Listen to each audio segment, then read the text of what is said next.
Bro మనందరి ఆఫీసుల్లో కొంతమంది బ్రో ఈ చిన్న హెల్ప్ ఒకటి చేయి బ్రో నీకే 10 minutes పడుతుంది బ్రో కోడర్ బ్రో అని చెప్పి ఇట్లాంటి బిస్కెట్లు ఏంగానే మీరు పూరిలా పొంగిపోయి వాళ్ళ టాస్కులు మీరు నెత్తినేసుకొని నొప్పులు పడుతూ ఆ టాస్కులు ఫినిష్ చేస్తూ ఉంటారు.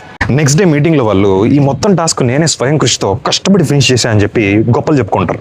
కానీ మీ దగ్గరకు వచ్చేసరికి మీ పని ఆపుకొని వాళ్ళ పని మీరు చేశారు కాబట్టి మీకు మీరు రీజన్స్ ఇచ్చుకోలేక మీ మేనేజర్ దగ్గర చచ్చిపోతుంటారు. ప్రతిరోజు ఇలాగే చిన్న హెల్ప్ చేయి అని చెప్పి వాళ్ళ టాస్క్లు మొత్తం మంచిగా చేయించుకునే వాళ్ళు చాలా మంది ఉంటారు ఆఫీసు. వీళ్ళందరికీ ఎస్ చెప్పలేక నో చెప్పలేక వాళ్ళ టాస్క్లు మొత్తం నెత్తినేసుకొని చచ్చిపోతుంటారు చాలా మంది. మరి ఏం చేయాలి బ్రో అంటే సింపుల్ బ్రో. ఫస్ట్ థింగ్ మీరు ఏం చేయాలంటే మీ టాస్క్ స్టేటస్ చూసుకోవాలి.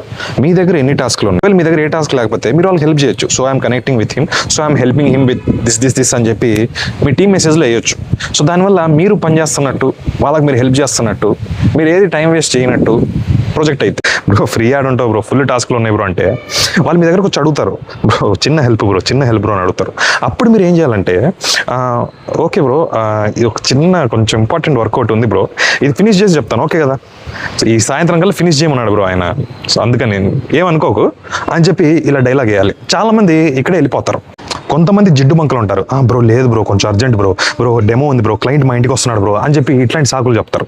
వాళ్ళకి మీరు ఏం చెప్పాలంటే బ్రో పని చేద్దాం బ్రో, ఆయనేమో నాకు ఇది సాయంత్రం కల్లా కంప్లీట్ చేయమని చెప్పాడు బ్రో, బట్ నువ్వేమో ఇది అర్జెంట్ అంటున్నావు, నాకు అసలు ఏం అర్థం కావట్లేదు బ్రో, ఓ పని చేయి బ్రో, ఆయన చేత ఒక మాట చెప్పి బ్రో మన ఇద్దరం కలిసి ఇది ఫినిష్ చేసేద్దాం బ్రో, ఈ తర్వాత చేసుకుంటాను ఒక మాట ఆయన దగ్గరికి వెళ్ళి ఆ మేనేజర్ దగ్గరికి వెళ్ళి చెప్పడు, ఎందుకంటే ఈజ్ ఎ దొంగ సైలెంట్గా ల్యాప్టాప్ తీసుకొని ఆయన ప్లేస్లో ఆయన వెళ్ళి వర్క్ చేసుకుంటూ ఉంటాడు.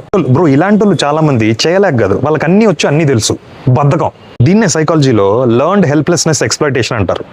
కావాలని మిమ్మల్ని మ్యానిపులేట్ చేసి వాళ్ళ పని మొత్తం మీ చేత చేయించుకుంటూ ఉంటారు. సో నెక్స్ట్ టైం వాళ్ళకి మీరు ఎస్ చెప్పారంటే మీకు మీరు నో చెప్పినట్టే. ఎందుకంటే మీకు వచ్చే శాలరీలో పక్కన వాళ్ళ పని కూడా చేస్తున్నారంటే అది మీ మంచితనం.